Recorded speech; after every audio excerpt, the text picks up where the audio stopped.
These are the top 10 reasons that you are losing paddle matches as a high intermediate paddle player. So watch this video if you want to win everything. Okay. Ah, lekker boelie! And we have sales on justpaddle.com. I like it. You like it? Good match.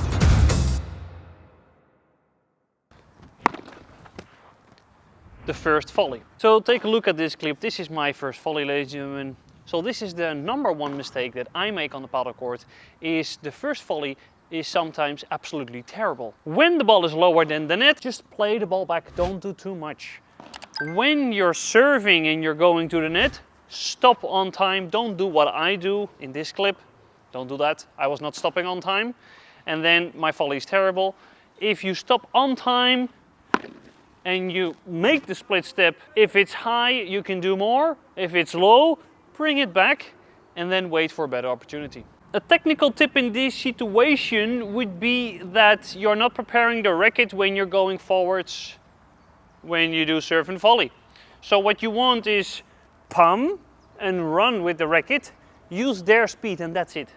So make your preparation very short, on time, freeze it, play it, make the split step, and this will help you to get a good first volley and then start to build up the point. Also, the quality of your serve is very important because many players are not serving. That's the mistake. Not serving deep enough. Serve deep in the middle, serve deep on the body, and serve deep close to the back, to the side wall. Mistake number 2, playing a deep lob. Don't lob deep, lob shorter. This is why.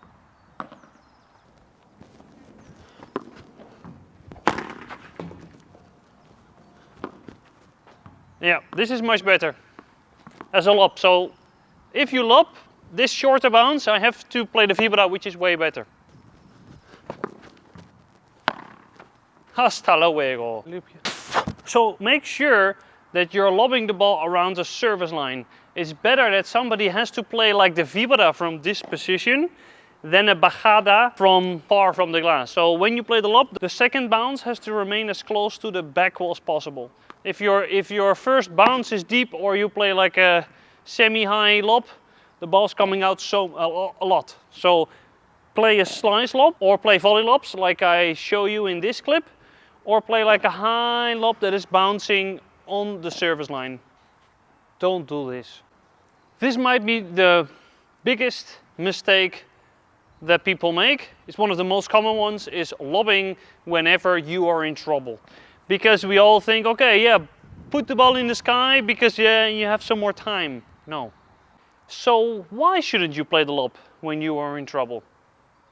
Are you playing the lob when you are in trouble? Let me know in the comments below. So what is easier to defend? Somebody's volley or somebody's smash? Yeah, so now I have a lot of time to play the lob because the ball is easy. And I can win the net because this is basically what I want. When the ball is low, I don't really play the lob. Now I play down. Play down. I play down. Because now, especially not. So now this is great to play the lob. So I would say that if the ball is between knee and hips, play the lob. Mistake number 7. This is my #1 mistake in attacking. So don't do what I do. I play too much from this position. So I am not the fastest player in the world, I play from the second post. Whenever I play a very good ball, I should move in closer to the net. In this video you actually see that I do that. Yes, I'm training it, so sometimes I fail, like here. But I'm just training that with me and my partner, that we're getting close to the net whenever the ball is easy or that we see that the ball cannot be lobbed. Go close to the net. Oh, nice. So whenever somebody's vibra is this good, you can change your position to disarm their vibra.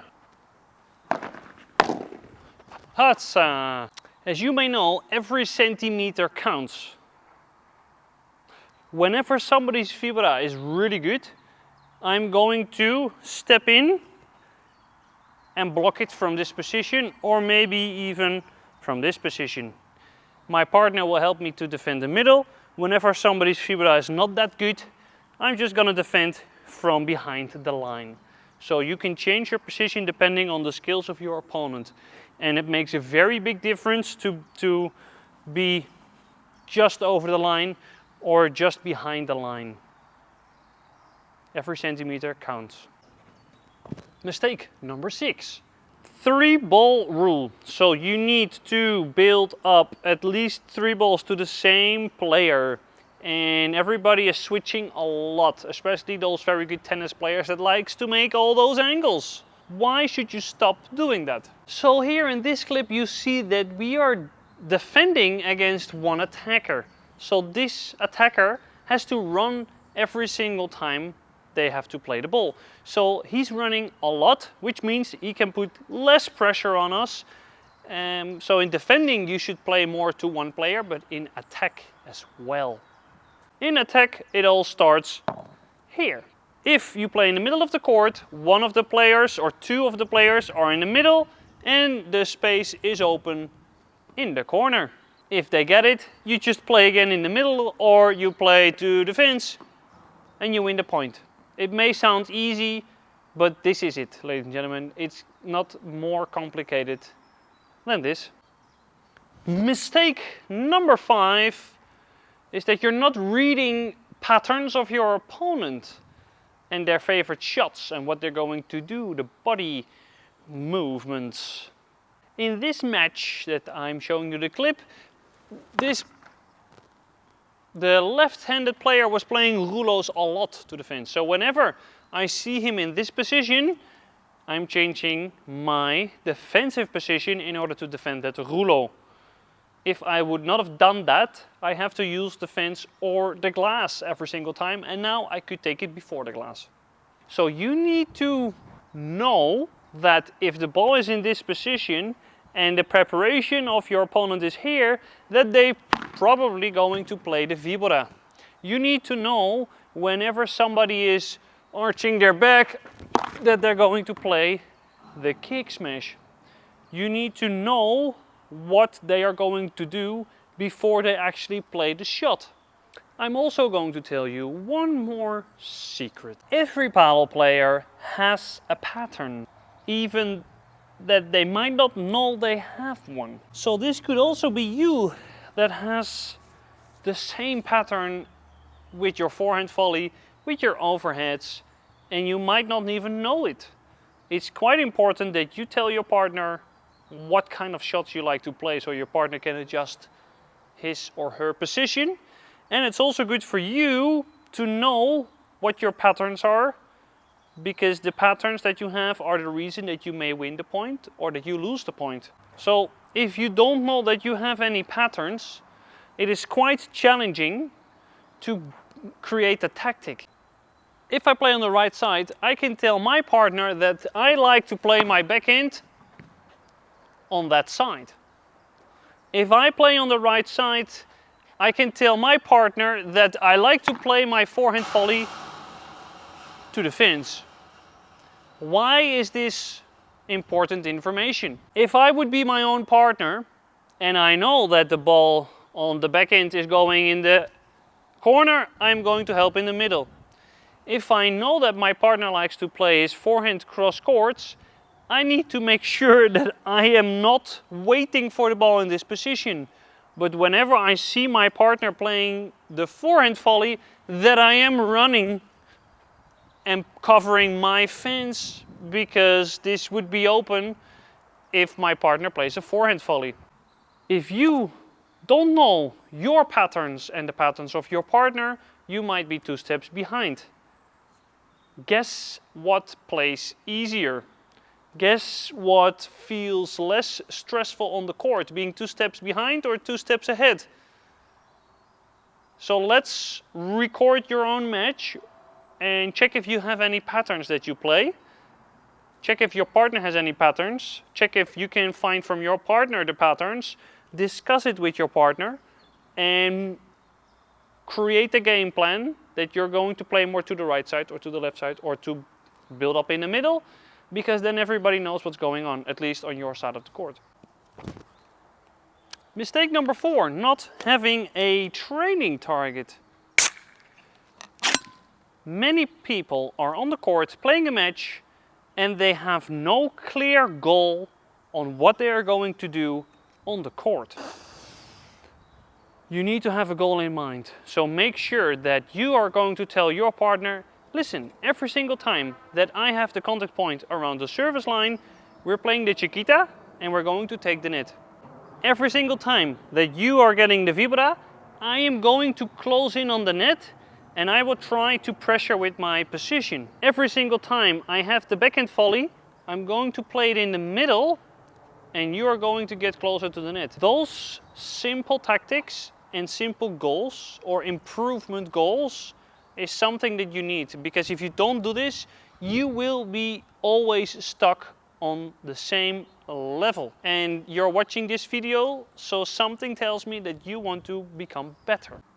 Mistake number 3, your defense is too boring. I can say that I'm very good defending the glass, but my defense is as boring as it can get. And this is why I am not in the top 20 anymore of the Netherlands, because of my boring defense. Oh, the only thing that I was doing was to play down in the middle of the court and lob in the middle of the court and using the glass as much as possible. That's basically a mistake. What I'm working on now is that I'm making some more variations in defense, which I'm going to show you now. Whenever the ball has a bigger rebound, play soft and go to the net and dare to play the chiquita. For me, this is kind of an issue because most of the players I play against have a better tennis level than me. But if I keep playing lobs all the time, guess who is going to win the match anyway? When Padel was not as big in the Netherlands, not everybody had like a good fibra, so the lob worked fantastic.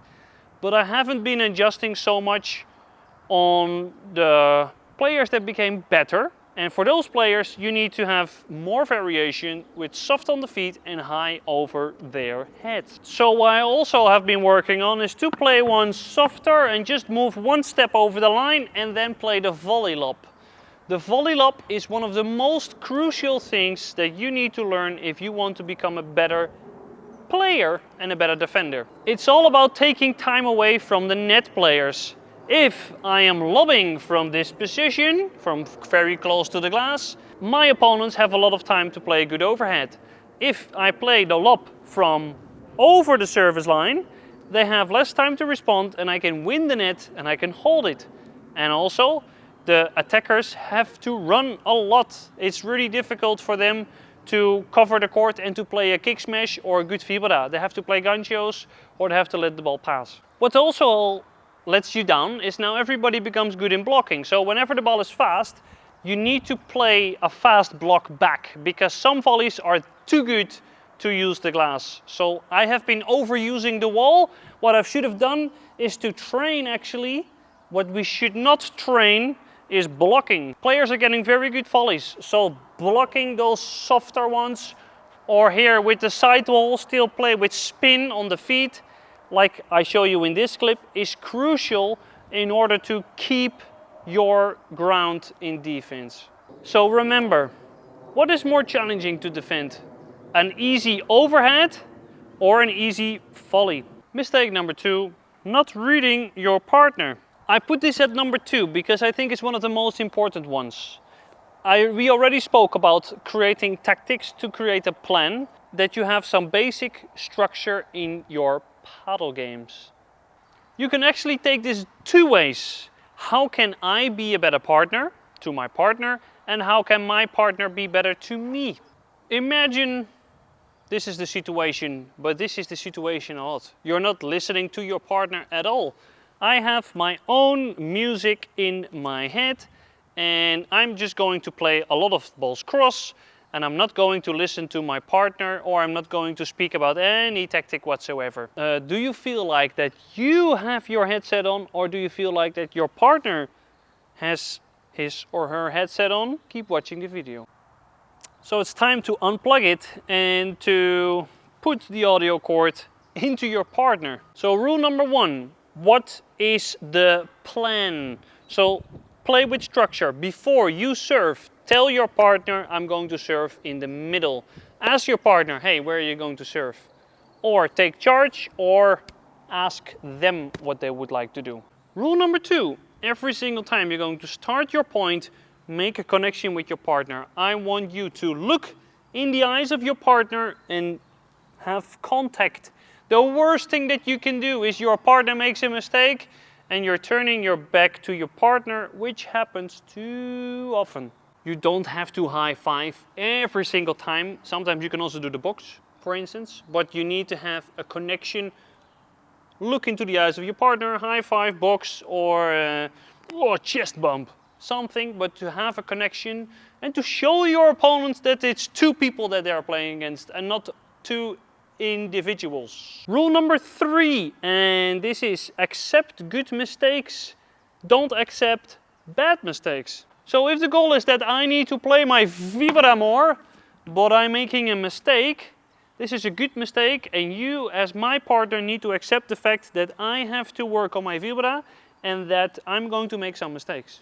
So if I'm going to play this flat one all the time, and we have discussed that we need to improve and that I need to play my vibra, you have to tell me, Sven, go and play vibras again. Don't accept that shot from me, because we decided that this is the plan. Play the plan. If you fail in the plan, doesn't matter, but you can't accept those pussy balls that you're going to play. You need to level up. So dare to make the mistakes that you need to improve. So accept good mistakes and don't accept bad mistakes. It would be good to tell your partner sometimes, listen, you have to do more. Otherwise we are stuck in this level forever. We have covered many mistakes, but what is the worst mistake that everybody makes? Well, the number 1 mistake is something that is not like extremely important, but it's something that so many players do that they are not aware of. That's the reason that I put this mistake at the number 1 position. This is what most of the players do.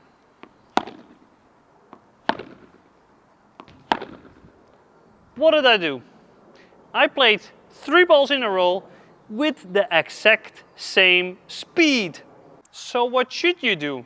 You should be able to play from one preparation, a faster shot, a slower shot, and a lob, without showing anybody what you're going to do. If you can do this, you immediately level up 3 levels. But hey Sven, in defense I'm changing the speed a lot. Yeah, in defense you may be able to do it, but are you doing this at the net? Are you not smashing every single ball? Are you not destroying every vibra? Are you playing every volley fast? Yes, you are. So there is a massive difference in this, in this, in this, and in this. And most players are trying to play all those shots fast or slow all the time. If I do this, should I play fast? Yes, but you can also play slow. If you have a very good smash, also learn to fake smash. If you have the ball here, you can play fast. You can also play slower to the fence, you can also play in the middle. If you have the ball here, don't play fast. Play soft. You cannot attack. You are in the attacking position, but you can't attack because you have the contact point that is below the net. Don't do anything stupid. You have the bajada all the way here. Should you play fast? Yes. But you can also play soft angle. There are more options than playing fast. I understand that playing fast is really, really nice. It feels really good if you win the point. But you know what also feels really good? If you design a plan, a tactic with your partner and you're improving yourself and your partner in a better team. For instance, when I was playing with Nick in this match, we were working on that we were getting closer to the net. So sometimes I made a mistake. Sometimes Nick made a mistake. And then at some points, and why did we won this match actually, was because we went closer to the net. And we won the points. And that felt really good to me because I was like, okay, we're at our next level again. So this is the fun in paddle, and you have to learn to see this as fun. If you train with your partner, you're going to love this tactic. And as a bonus tip, ladies and gentlemen, dare to make mistakes. Dare to make the good mistakes. If you need to play the vibra, play the vibra. If you make a mistake, f it. Just do it again. Learn to improve. Learn to play your most challenging shot. The main difference why people don't have a good backhand is because they're avoiding the backhand every single time. So what do you think? If you're going to play 2,000 forehands and 5 backhands, that your backhand is going to be great, you're not playing the backhand enough. You're not playing the vibra enough. You don't play the rulo enough. You need to go on the court and play your least favorite shot as much as possible. Don't care about losing friendly matches. Learn to play with your partner on a common goal in your improvement and feel that you know the difference between a good mistake and a bad mistake. If your partner, or if you make a bad mistake, tell your partner to correct you and do the same for him or her. If you make a good mistake, learn to say to your partner, or learn that you partner say to you, nice, keep doing that. This is the one. Work on this, accept it. Next. If you can do this, you will level up. 100%. If you want me to analyze your match, you can also send your match to me in the membership platform and we can go through it together in a Zoom call, or I can edit it in a way that I can highlight most of your important matches. And I think it would be good to do this with your partner, that your partner also knows what is happening on the court, because you need to have a good communication with your partner in order to improve. And many players play singles on the paddle court together. So you play singles and your partner plays singles on the other side of the court. And that's not so fun. So it's time to change that. So I hope you enjoyed this episode. Thank you all for watching the video, and I will see you soon, because I would like to try to upload a little bit more on terms of racket reviews. So if you want to see more stuff about rackets, let me know below. Hasta luego, ciao, adios.